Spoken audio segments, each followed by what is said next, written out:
बिस्मिल्लाहिर्रहमानिर्रहीम। अस्सलाम वालेकुम स्टूडेंट्स।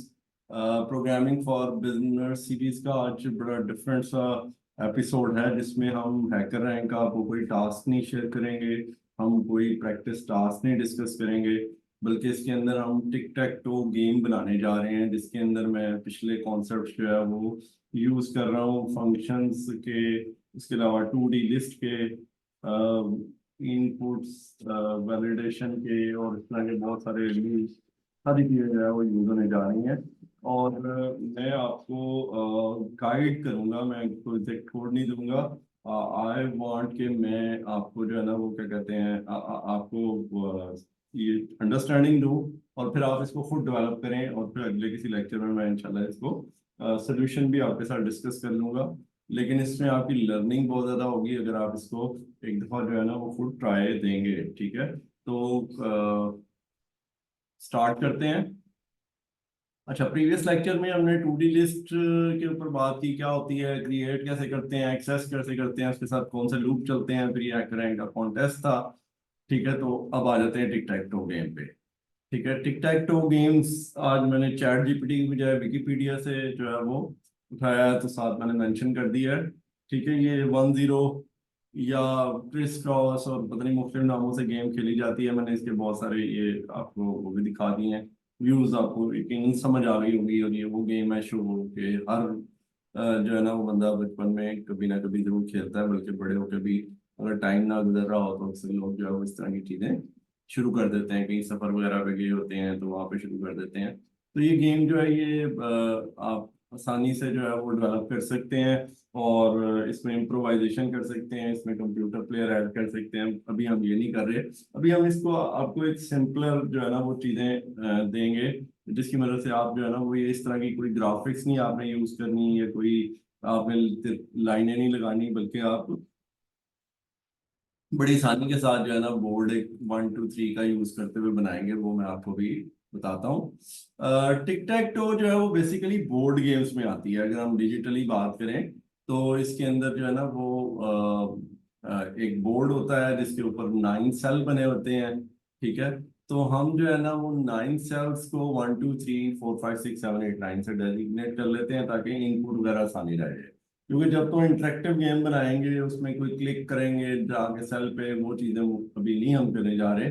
अभी हम यूजर से इनपुट लेंगे तो वो इनमें से जो भी सेल आप करना चाहेगा वो बता देगा। हम वहां पे जाके जो है ना उसके अगेंस्ट क्या करेंगे, प्लेयर ए के लिए प्लेयर ए और प्लेयर बी के लिए बी जो है वो स्टोर कर लेंगे। यानी फॉर एग्जांपल अगर जो है वो ये देखें, प्लेयर ए की टर्न पहले आएगी, ठीक है, और प्लेयर बी की टर्न बाद में आएगी हमेशा। क्योंकि ये ह्यूमन प्लेयर गेम भी हम बना रहे हैं तो यूजर खुद से स्विच कर सकते हैं। जैसे फॉर एग्जांपल अमजद और असगर खेल रहे हैं तो एक दफा अमजद प्लेयर 1 बन जाए, दूसरी दफा असगर प्लेयर 1 बन जाए, तो इस तरह वो स्विचिंग हो जाएगी। लेकिन हम कंप्यूटर के अंदर प्लेयर ए को फर्स्ट टर्न देंगे, अब उसने 3 सेलेक्ट किया तो ये देखें 3 की जगह पे ए आ गया। इसी तरह से बी ने जो है वो 5 सेलेक्ट किया है तो वहां पे बी की जगह 5 की जगह पे बी आ गया है।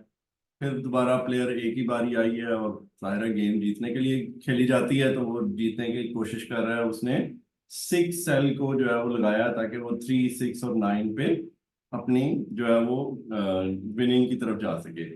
लेकिन जो है वो प्लेयर बी जो है वो भी ऑफ कोर्स जीतने के लिए बैठा है और जीतने का एक आंसर ये होता है कि दूसरे को जीतने ना दिया जाए। ठीक है, तो ही आप जीत सकते हैं, तो उसने उसको ब्लॉक कर दिया। ठीक है, उसको ब्लॉक कर दिया, 9 को ऑक्यूपाई किया, लेकिन साथ साथ डायगोनल में वो खुद भी जीतने की पोजीशन में आ रहा है। तो प्लेयर ए ने वो जो है 1 ब्लॉक कर दिया है। ठीक है, इसी तरह ही अब प्लेयर ए दोबारा जो है वो फर्स्ट रो पे अपनी पोजीशन स्ट्रॉन्ग कर रहा है, तो प्लेयर बी ने उसको, तो खैर ये एक वैसे मैं आपको शो कर रहा था कि किस तरह से ये गेम जो है वो हम खेल सकते हैं कंप्यूटर के ऊपर बहुत सिंपल सी डिजिट्स और ए बी करेक्टर्स के साथ। अच्छा जी, इनपुट जो है वो कैसे लेंगे कि हर टर्न में जो है ना वो आपको बोर्ड नजर आ जाएगा। ठीक है, और बोर्ड के ऊपर जो नंबर डिजिट्स नजर आ रहे हैं ना वो एम्प्टी सेल्स हैं, और जहाँ पे ए और बी हैं वो ऑक्युपाइड सेल्स हैं।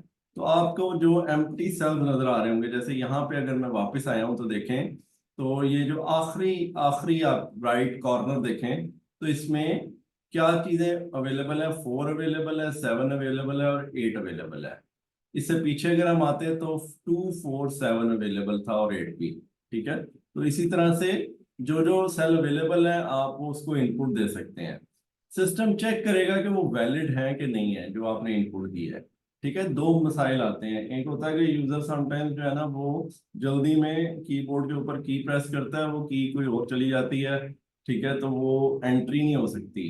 ठीक है, वहां पे यानी फॉर एग्जांपल यूजर जीरो दबा दे या यूजर कोई करेक्टर दबा दे। ठीक है, तो आपने चेक करना है कि वो इनपुट जो है वो वैलिड है या नहीं है। ठीक है, अगर वो इनपुट वैलिड होगी तो आपने जो है वो आगे चलना है। इसी तरह यूजर जो है ना उसने 3 को दोबारा सेलेक्ट कर दिया गलती से, तो आपने उसकी टर्न नहीं करनी बल्कि उसे कहना है कि सही जो है वो इनपुट दे। ठीक है, तो जब वैलिड इनपुट आएगी, जब तक वैलिड नहीं होगी आप उससे इनपुट लेते रहें, जब वैलिड इनपुट आएगी आप उसको बोर्ड पे प्लेस कर दें। जैसे कि यहाँ पे ये देखें 3 जो है वो वैलिड था।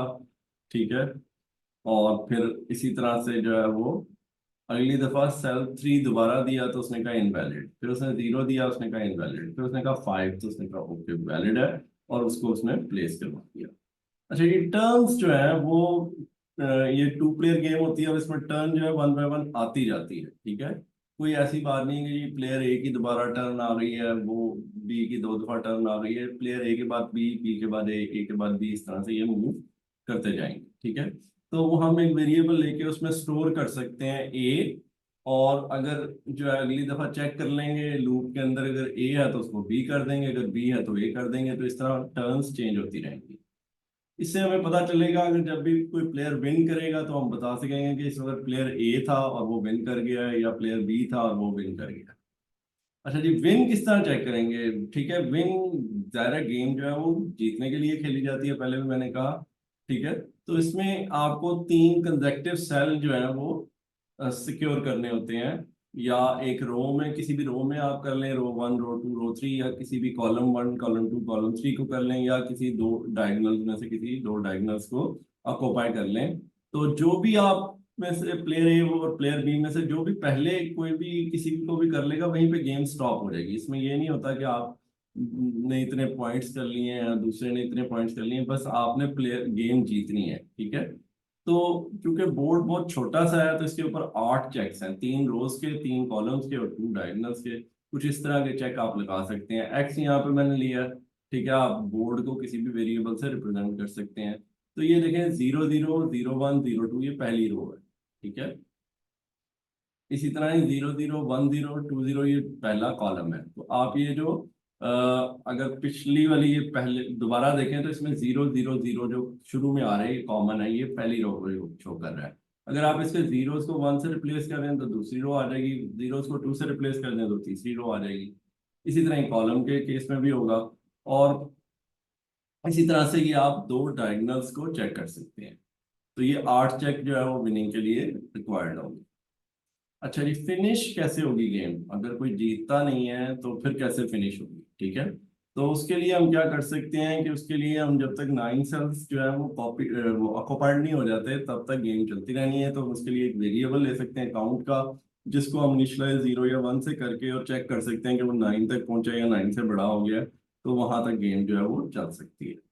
ठीक है, इस तरह कुछ लूप लग सकता है। अगर काउंट को 1 से इनिशियलाइज करेंगे तो चेक लगा लेंगे count is less than equal 9, और लूप के अंदर उसको इंक्रीमेंट बाय 1 करते जाएंगे। और अगर 0 से लगाया फिर लेस देन 9 का चेक लगा लेंगे। दोनों तरह से ये चल सकता है, इससे कोई खास फर्क नहीं पड़ेगा। अच्छा जी, आपको कुछ इनिशियलाइजेशन, कुछ वेरिएबल्स जो है वो चाहिए। फॉर एग्जांपल एक वेरिएबल चाहिए जिसमें आपने बोर्ड को डिस्प्ले इनिशली करना है, और फिर उसके बाद जैसे जैसे ये चेंज होता जाएगा 2 को 3 को रिप्लेस करते जाएंगे, जैसे मैंने पहले भी दिखाया। अच्छा जी, इसी तरह 2 और वेरिएबल, एक आपको खासा काउंट ले लेंगे जिस, और एक करंट प्लेयर के लिए। ठीक है, काउंट 1 से इनिशियलाइज करवाया है तो इसको काउंट के ऊपर वो चेक जो अभी पीछे डिस्कस हुआ वो वाइल का चेक लगा लेंगे, और काउंट को इंक्रीमेंट बाय 1 करते रहेंगे। प्लेयर को ए से मैंने कहा था हमेशा स्टार्ट करेंगे, और लूप के अंदर जो है वो जब तक 9 सेल्स नहीं हो जाते हैं एक लूप लगा लेंगे, वरना गेम कोड बहुत लंबा हो जाएगा अगर हम लूप के बगैर करेंगे। ठीक है, तो आपने player a player b player a player b, बहुत सिंपल सा चेक लगा देते हैं। Player double equal to a तो player equal to b, else player equal to a, यानी ए है तो बी कर देंगे, अगर ए नहीं है तो इसका मतलब बी ही था तो उसको ए कर देंगे। ठीक है। सो ये सारी चीजें आपके पास आ गई, ठीक है। अब आप इसको गेम को बनाने के लिए अगर फंक्शन में बना लेना तो आसान है। कोड भी फंक्शन के अंदर छोटे छोटे से होते हैं, और फिर आप जो है ना वो उनको आसानी से उसमें एरर फाइंड कर सकते हैं, उनको डिबग कर सकते हैं। और मोर ओवर एडवांटेजेस के अगर आप कल को कहेंगे जी इसको टू प्लेयर ह्यूमन गेम से ह्यूमन कंप्यूटर गेम बनानी है, तो आप एक फंक्शन ऐड कर देंगे जिसमें कंप्यूटर जो है वो किसी तरीके से भी मूव करेगा, एआई कोई छोटी मोटी डाल देंगे, ये इतनी बड़ी गेम तो है नहीं। ठीक है, कुछ चेक लगा के हम कंप्यूटर प्लेयर बना सकते हैं जो कि कभी भी डिफीट नहीं करेगा, लेकिन अभी हम इस पर ज्यादा बात नहीं कर रहे। तो उस वक्त आप एक फंक्शन बनाएंगे और उस फंक्शन को कॉल भेज देंगे, और ये गेम जो है ये अकॉर्डिंगली बड़ी आसानी से कन्वर्ट हो जाएगी। ठीक है, तो इसमें फंक्शंस जो हैं वो कौन कौन से बना लेंगे। एक शो का फंक्शन बना लेंगे जो कि डिस्प्ले करेगा बोर्ड को स्क्रीन पे, इसको बार बार क्योंकि हमने कॉल करना है तो ये डिस्प्ले शो बोर्ड का फंक्शन कॉल होता रहेगा, और ये आप बार बार इसको जो है वो देखते रहेंगे। फिर इसी तरह से चेक मेन का एक फंक्शन है। ठीक है, ये बोर्ड हम मेन में जो है वो बना लेंगे और फिर हर फंक्शन को पास कर दिया करेंगे। ठीक है, तो ये जो है ये चेक मेन का फंक्शन 8 चेक लगा लेगा बोर्ड के ऊपर। ठीक है, जो हम पहले ही डिस्कस कर चुके हैं, आगे भी डिस्कस करते हैं, और उसके मुताबिक ट्रू फॉल्स रिटर्न कर देगा। इज इनवैलिड, ठीक है, ये चेक करेगा कि यूजर ने जो है वो मूव जो भेजी है वो वैलिड है या इनवैलिड है। ठीक है, इसके बारे में मैं आगे चल के डिस्कस करता हूँ तफसील से। इसी तरह ये इनपुट के लिए एक फंक्शन, ठीक है, और एक प्लेस बोर्ड के लिए। ठीक है, इनको मैं क्विकली वन बाय वन भी डिस्कस करता हूँ और फिर मैं एंड पे इस सबको कंक्लूड करूंगा। ठीक है जी, शो फंक्शन क्या करेगा, वो सिंपली जो है वो एलिमेंट्स को डिस्प्ले करवा देगा। ठीक है, जो भी आपके पास उसमें बोर्ड में स्टोर होगा उसको रो कॉलम की फॉर्म में, अगर वहां पे नंबर्स डिजिट स्टोर है तो डिजिट्स आ जाएंगे, अगर ए बी स्टोर है तो ए बी आ जाएंगे, जैसे कि ये दो एग्जांपल आपके सामने हैं। ठीक है, ये तो सबसे सिंपल फंक्शन है। चेक विन का फंक्शन बताया था आपको, इसमें 8 चेक्स आने हैं। ठीक है, रो के लिए चेक, कॉलम के लिए चेक, सेकंड रो के लिए चेक, फर्स्ट कॉलम के लिए check, second column, third column, third row. ठीक है, प्रिंसिपल डायगोनल और दूसरा डायगोनल, और आखिर में फॉल्स रिटर्न कर देंगे। 8 चेक, हर चेक के अगेंस्ट ट्रू, अगर ट्रू हो गया, ठीक है, इसका मतलब यह है कि यूजर ने ऑक्युपाई कर लिया एक रो या एक कॉलम, नहीं किया तो फिर फॉल्स रिटर्न हो गया। इज इनवैलिड फंक्शन, ये फंक्शन जैसे कि इसके नाम में है इज इनवैलिड। ठीक है, तो ये इंटेंशनली मैंने इसका ऐसे नाम रखा है कि लूप के लिए ये यूज हो सकता है कि व्हाइल इज इनवैलिड। ठीक है, जब तक वो ट्रू देता रहेगा कि इनवैलिड है, आप लूप चलाते रहेंगे। ठीक है, जब वैलिड आ जाएगा तो लूप ब्रेक करके आपकी इनपुट मिल जाएगी। ठीक है, तो ये फंक्शन जो है ये कैसे चेक करेगा इनवैलिड। ठीक है, ये इनपुट जो आती है वो हमारे पास पाइथन में नॉर्मली स्ट्रिंग में आती है, ये उसको इंट फंक्शन से इंटीजर में कन्वर्ट कर लेगा। फिर एक तो चेक कर लेगा कि क्या वो 1 से छोटी है तो भी ट्रू रिटर्न कर देगा, और अगर 9 से बड़ी है तो भी ट्रू रिटर्न कर देगा, यानी इनवैलिड है। ठीक है, ट्रू का मतलब ये नहीं है कि वैलिड है, ट्रू का मतलब है इनवैलिड। ठीक है, इसी तरह ही ये क्या करेगा, ये एक काम और करेगा, डिक्रीज करेगा उसमें से 1 इंटीजर वैल्यू में से, तो वैल्यू हो जाएगी 0 to 8 इंस्टेड ऑफ 1 to 9। फिर उससे रो और कॉलम जो है ना ये इंटीजर डिवीजन और रिमाइंडर फंक्शन से आ जाता है। ठीक है, अगर आपके पास जो है वो 0 1 2 होगा तो इंटीजर डिवीजन करेंगे तो वो 0 देगा। अगर आपके पास जो है वो 3 4 5 है, इंटीजर डिवीजन करेंगे तो 1 देगा। अगर 6 7 8 है तो इंटीजर डिवीजन करेंगे तो 2 देगा। तो 0 को हम पहली रो कह देंगे, 1 को दूसरी रो, 2 को तीसरी रो।